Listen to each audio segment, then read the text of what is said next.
मैं समय हूँ और समय की मार देखिए राजा परीक्षित पर कलयुग पूरी तरह से हावी हो गया है।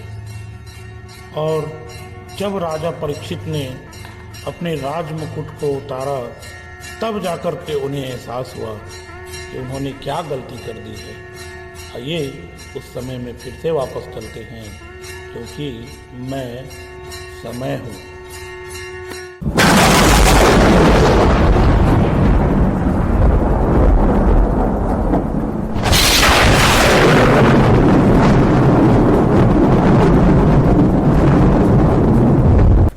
अरे ये क्या कर दिया मैंने? रामनाथ, आप ऐसे क्यों घबरा गए? ये कोई आशंका से भयभीत हो चुके हो? हाँ रानी, मैं भयभीत हो चुका हूँ। ये कलयुग का पहला प्रहार है, आगे क्या होगा उसी का भय है। कैसा प्रहार रामनाथ? कैसा प्रहार? आज मेरे हाथ से एक अनर्थ हो गया जो आज तक हमारे कुल में कोई राजा ने ऐसा नहीं किया था। आज मैंने एक महामुनि समिक का अपमान किया है।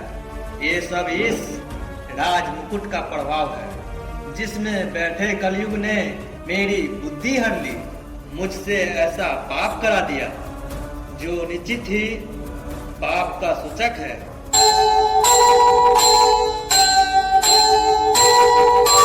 जीवन को समझा रहा जिया हुआ इतिहास, जब तक तन में श्वास है तब तक मन में आस, तब तक मन में आस। राजा परीक्षित को जाके कहिए समीक ऋषि तत्काल मिलना चाहते हैं। आप यहीं प्रतीक्षा करें।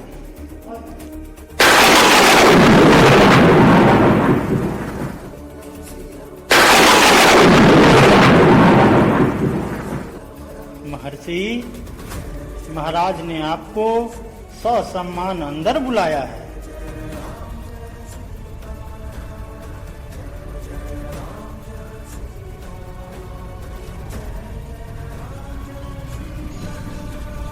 महामुनि, आप कैसे यहाँ पधारे? मुझे माफ कर दीजिए महामुनि। महर्षि, आपके आगमन से महल पवित्र हो गया।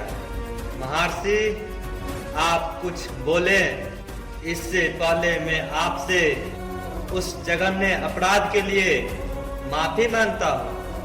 आप मुझे जो भी सजा देंगे वो सजा को मैं सहर्ष स्वीकार करूँगा, चाहे सजा जो भी हो। नहीं राजन, मैं तुझे कोई भी सजा नहीं देना चाहता। तुम जैसे पराक्रमी राजा को कौन नहीं जानता। तुम इस राज्य के यशस्वी राजा हो। मैं भला तुमको क्या दंड दूं?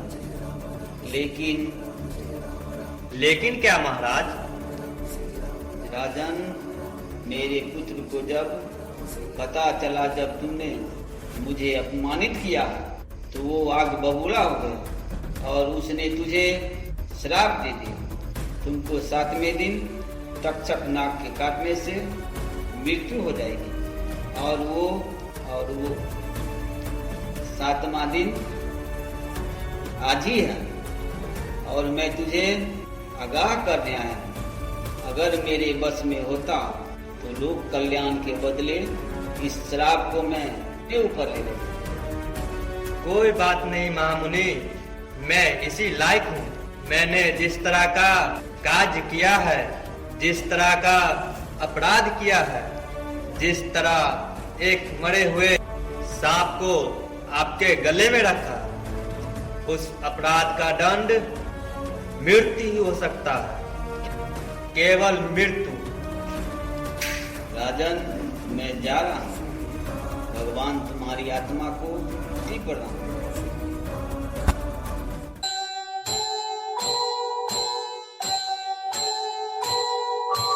आस कह रही श्वास से धीरज धरना सीख, मांगे बिन मोती मिले, मांगे मिले न भीख, मांगे मिले न भीख। समीक ऋषि के जाने के बाद राजा परीक्षित सोच रहे हैं कि उनसे बहुत बड़ा पाप हो गया और ये रात आखिरी है उनकी, और जब किसी इंसान को बता दिया जाए कि ये आखिरी दिन या आखिरी रात है उसका, तो उसकी नज़रों के सामने उसके जीवन भर का वृतांत कैसे सामने आता है। राजा परीक्षित विश्राम करने गए हैं, उनकी जिंदगी का आखिरी विश्राम, और आखिरकार वो महाकाल की घड़ी आ गई जब तक्षक नाग रूप बदल करके उनको डसने के लिए आते हैं। रात्रि का पहर है और तक्षक नाग का प्रवेश हो रहा है।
कलयुग में कुछ भी सही नहीं होगा, वही होगा जो कलयुग चाहे।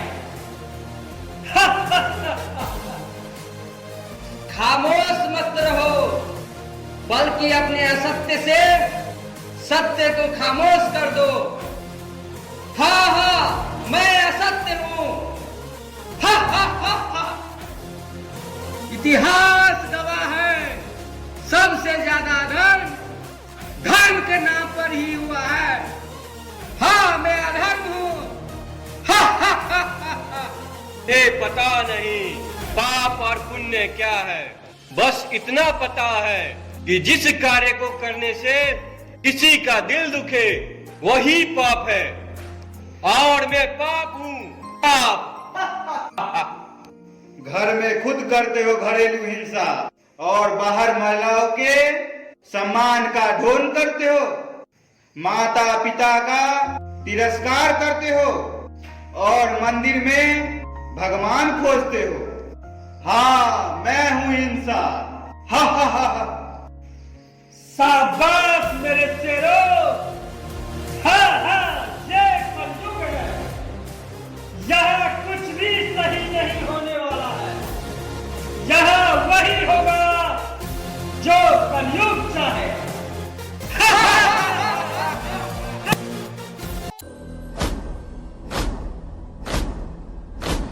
आरंभ है प्रचंड, बोल मस्तकों के झुंड, आज जंग की घड़ी की तुम गुहार दो।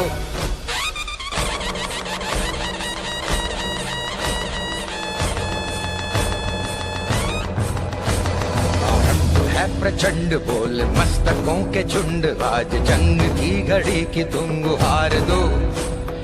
आन बान शान या की जान का हो दान, आज एक धनुष के बाण पे उतार दो।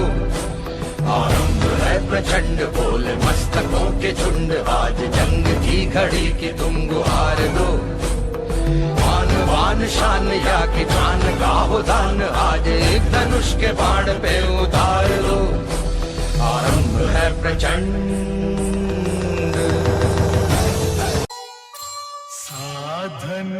सुख के मन दुखी रही अधूरी साध, भूल न पाता मन कभी, मन माना अपराध,